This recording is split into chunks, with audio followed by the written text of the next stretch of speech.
All right, so if you needed any more proof that the party of law and order treats the law less like a sacred text and more like a suggestion box that they set on fire, look no further than what just happened in the House Homeland Security Committee. We are watching the top immigration official in the country essentially argue that following the law is optional if you really, really don't like it. They aren't trying to enforce the rules. They are trying to rewrite them in real time with a badge and a gun, all while telling you that you're crazy for noticing. So, that brings us to this explosive hearing, where Representative Dan Goldman grilled DHS Secretary Kristi Noem on two very simple, very disturbing things: whether her department is illegally deporting people who are following the rules, and why her officers are running around New York City in masks like they're in a bad action movie. What you are about to see is Noem trying to dance around a direct yes or no question about asylum law, followed by a video of an arrest so egregious that even DHS called it unacceptable right before they put the guy back on the street. Let's watch what happened, and I will give you my take at the end of it. For 5 minutes. Secretary Noem, let's talk about the law. Do you agree that asylum is a lawful pathway to immigrate to this country? Yes or no? There's an asylum program, yes, in place. All right. So immigrants then with ongoing asylum applications are legally in this country, correct? Excuse me, I'm sorry. Your question was? Immigrants with ongoing asylum applications are legally in this country. There are individuals in this country that have applications that... And they are legally here because it's a lawful pathway, right? It's a lawful pathway. Okay, so if your department then deports anyone with an ongoing asylum application, you are violating the law, correct? Joe Biden left us with... I'm not asking about Joe Biden. I'm asking you a specific question. If your department deports anyone with an ongoing asylum application, you are violating the law. Is that correct? It was greatly violated when they allowed I'm asking you. people to come I'm in asking and granted asylum applications. Why are you filibustering? Why can't you answer the question? It's a simple question. Your president, if your department your secretary deports did not follow anyone the law, with an ongoing asylum application, you are violating the law. Isn't that correct? the asylum program was broken under the last... Mr. Chairman, I will reclaim my time. She's not answering the question. But the obvious answer is that, yes, if you follow a lawful pathway, asylum is a lawful pathway. If you have an open asylum case, you are here lawfully. But the problem that we are seeing around the country is that you are not following the law. Don't tell us to change the law. If you don't like the asylum system, you change the asylum law. Bring it to us. We'll work with you. I think it needs to be changed. But you can't just decide that you're not going to follow the law, and asylum is a law, and deport people who have ongoing applications. Unfortunately, that is exactly what's happening. It's happening across the street from my office right in New York City. Numerous, thousands of people who have come to court appearances, have left them with open asylum applications, have been arrested. And then they've been shipped off and many deported. In September, one applicant was ripped away from his wife and small children after such a court appearance. And then this happened to his wife. Please play the video. No, it's not.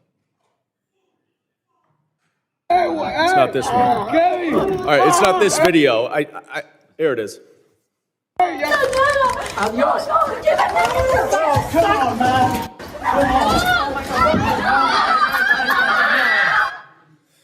Now, after this incident, your department issued a statement that said the officer's conduct in this video is unacceptable and beneath the men and women of ICE.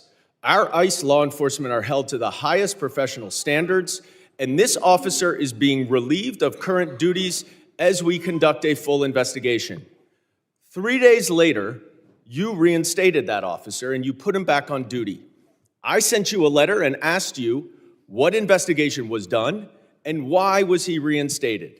You did not answer that letter. So I'm going to give you an opportunity right here to explain to me that if that officer's conduct was, quote, beneath the men and women of ICE, unquote, why did you reinstate him? Sir, that investigation was completed. I can give you that investigation and the information that you would like. This is Well, I wrote you 2 months ago. Why haven't you given it to me yet? I'm actually surprised that you haven't gotten it. I'm going to ask my staff about that. Well, you shouldn't be surprised because generally speaking, you hundreds do and not hundreds, if respond not to thousands, us. of your letters. Now, the other problem that we are Mayorkas, when he had seeing this all job, over didn't the respond to country letters for years. is that your officers are wearing masks, are dressed in plain clothes, often going around without identification. All of our officers are And identified. I'm not asking a question. I introduced the No Secret Police Act to stop this. And we now have 113 co-sponsors so that they will not be masked and that they will identify themselves. Now, you say all of them are identifying themselves. That is not the case because last month in New York City again, the NYPD officers were injured by your masked, plainclothes ICE officers after they were called from 911 as residents witnessed your officers pulling individuals out of their vehicles and chasing them down the street. I also asked you what happened there. How were the NYPD officers injured by your officers?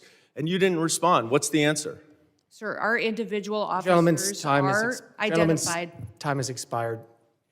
I yield I back. recognize gentleman from Texas, Mr. Gonzalez, 5 minutes. I mean, if you're watching that and feeling like you just watched a government official shrug off the concept of legal requirements, you're right. But it's actually worse than just a bad answer. So, here is what you need to know. First, on the asylum question. Noem refused to answer, but the law is not ambiguous here. According to 8 U.S. Code Section 1158, any alien who is physically present in the United States may apply for asylum. Once that application is filed, they have a legal right to remain in the country until their case is adjudicated.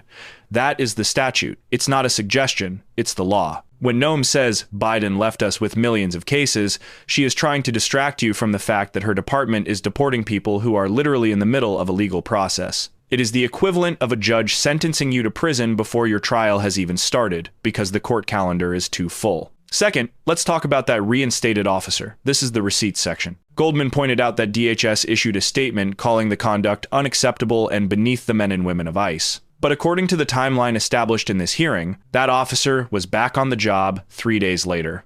If this was truly unacceptable, why was he reinstated 72 hours later? The answer is simple. The cruelty is the point. They aren't investigating these abuses, they are rubber stamping them. And finally, the secret police tactic. This isn't just a rhetorical flourish. Goldman cited an incident where NYPD officers, actual uniformed police, were injured by masked ICE agents because nobody knew who they were. When you have federal agents running around in plain clothes, wearing masks, refusing to identify themselves, that is not law enforcement. That is a paramilitary squad. And according to the No Secret Police Act referenced here, this is happening often enough that 113 members of Congress signed on to stop it. Noem claims all our officers are identified, but we just heard that NYPD 911 dispatchers were sending cops to stop what they thought was a kidnapping, only to find out it was DHS. This is the part where you ask yourself, if they are the good guys, why are they wearing masks? So what does this actually mean? It means that the safeguards meant to protect people from government overreach are being dismantled. Today, it's an asylum seeker. Tomorrow, it's anyone they decide is in the way. It's like giving your house keys to a burglar because he promised to only steal the stuff you don't use. If federal agents can operate without identification and ignore the legal status of the people they arrest, there is no rule of law. There is only force. We are watching the normalization of a police state mentality within the bureaucracy. When the Secretary of Homeland Security cannot say yes to the question, is asylum legal? She is signaling to every agent under her command that the law doesn't matter. This erodes trust, not just in ICE, but in every institution. And let's be clear, adversaries around the world are watching this and laughing at our lectures on human rights. And for what? Is this making us safer? No. It's actually endangering local police, as we saw with the NYPD. Is it making the system more efficient? No. It's creating legal chaos. The only reason to do this, to reinstate abusive officers and hide their identities, is to instill fear. It is a strategy of intimidation, pure and simple. So here is where we stand. We have a DHS secretary who won't admit what the law says, an agency that reinstates abusive officers in 3 days, and a federal police force clashing with local cops because they refuse to show their badges. This isn't about border security. That is the distraction. This is about whether the executive branch is above the law. When they say illegal, they don't mean against the law. They mean people we don't like. And remember my cactus analogy? We are now at the point where they are handing out gloves to the cactus. When someone tells you this is about law and order, tell them, you can't have law and order if the people enforcing the law refuse to follow it. Be sure to like the video and subscribe to the channel to stay updated with our latest content. Thanks so much for watching.